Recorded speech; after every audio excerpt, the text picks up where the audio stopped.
BJP যা বলছে তাই করছে। তুমি চক্রবেড়িয়ে গিয়ে দেখেছো আমাদের সব পোস্টার খুলে গিয়েছে।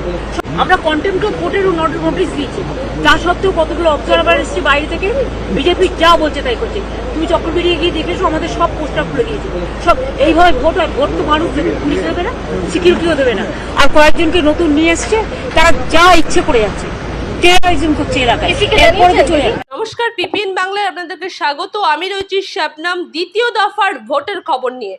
এবং দ্বিতীয় দফার ভোট বলতে গেলে ভবানীপুর সবথেকে হাই ভোল্টেজ কেন্দ্র, এবং দক্ষিণ কলকাতায় কেমন ভোট হচ্ছে, সেখানকার মানুষ কি নির্বিঘ্নে ভোট দিতে পারছেন, সেই খবর নিয়ে আজকে হাজির হয়েছে।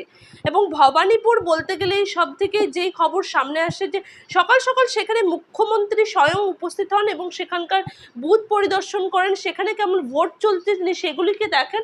এবং সেখান থেকে তিনি বড় অভিযোগ করেন যে বিশেষ করে তার নেতা কর্মীদেরকে টার্গেট করছে পুলিশ পর্যবেক্ষণ এবং কেন্দ্রীয় বাহিনী টার্গেট করছেন। এবং তিনি এই কথাটি জানান এবং সেখান থেকে কালীঘাট থেকে বেরিয়েই তিনি প্রথমে চেতলা যান এবং তারপরে ফিরহাদ হাকিমের বুথে যান। এবং সেখান থেকেও তিনি বলেন যেভাবে রাতভর ফিরহাদ হাকিমের বাড়িতে পুলিশ পর্যবেক্ষণ এবং কেন্দ্রীয় বাহিনী হাজির হয়েছে, সেগুলি মোটেও ঠিক নয়। এবং সেখান থেকে তিনি তীব্র নিন্দা জানান এবং তিনি আরও জানান সেগুলি দেখে সাধারণ মানুষ এবং বিশেষ করে মহিলারা ভয় পেয়েছে, তিনি এই কথা জানান। এবং সেখান থেকে বেরিয়ে তিনি চক্রবেড়িয়া এলাকায় যান, সেখানে 70 নম্বর ওয়ার্ডের কাউন্সিলরকে বাড়ি থেকে বের হতে বাধা দিচ্ছে এবং তিনি সেখানে হাজির হন এবং সেখানকার নেতা কর্মীদের সাথে কথা বলেন, সেখানকার স্থানীয় মানুষদের সাথে কথা বলেন, সেখানকার পরিস্থিতি পর্যালোচনা করেন।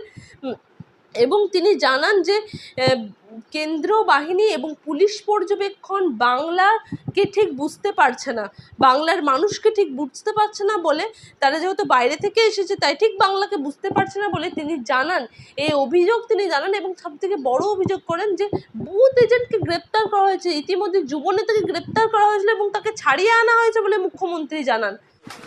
দেখুন, আমি চাই, আমাদের দলও চায়, আমি এখনো যে চেয়ারে আছি, আমার দলের চেয়ারেও আছি, আমি as a chairman of all India Trinamool Congress বলছি, আমরা চাই ভোটটা শান্তিতে হোক, মানুষের অধিকার প্রয়োগ করতে দেওয়া হোক। কিন্তু বিশেষ করে কতগুলো অবজারভার নিয়ে আসা হয়েছে বিভিন্ন জায়গা থেকে এবং অনেক পুলিশ অফিসার নিয়ে আসা হয়েছে যারা বাংলাকে বোঝে না। যেমন গতকাল রাত্রে যে অত্যাচার করেছে সারা বাংলা জুড়ে, আমি কিন্তু সারা রাত জেগেছিলাম এবং অবজারভাররা থানায় গিয়ে প্রেশার ক্রিয়েট করছে শুধু আমাদের পার্টিকে টার্গেট করে, যে সব তৃণমূল কংগ্রেসের এজেন্টকে গ্রেপ্তার করো। ব্লক প্রেসিডেন্ট, আমার ইউথের ব্লক প্রেসিডেন্ট সকালেও অ্যারেস্ট করেছিল, আমাকে একজন চেতলা ইয়ে করেছিল, থানায় আমি যাইনি, ববি গিয়ে ছাড়িনি।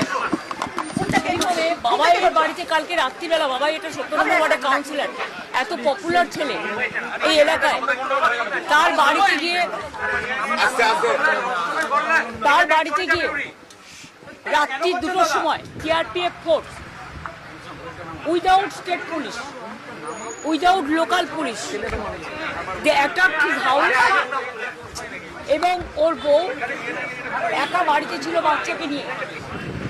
ওর বউ যখন বলেছে বাবাই বাড়িতে নেই, সত্যিই ছিল না, পার্টির কাজে অন্য জায়গায় ছিল, তখন ওদের বাড়িতে লাঠি চাঠি মেরে ওর ফোন কেড়ে নিয়ে বলেছে যেন বাবাই যেন কোনো কাজ না করে। ভোট আসে ভোট যায়, এরকম অভিযোগ পাল্টা অভিযোগ চলতেই থাকে, কিন্তু সাধারণ মানুষকে আদৌ নির্বিঘ্নে ভোট দিতে পারছে? আপনার এলাকায় কি নির্বিঘ্নে ভোট হচ্ছে, শান্তিপূর্ণ কি ভোট হচ্ছে, সেটি আমাদেরকে কমেন্টে জানান। নমস্কার।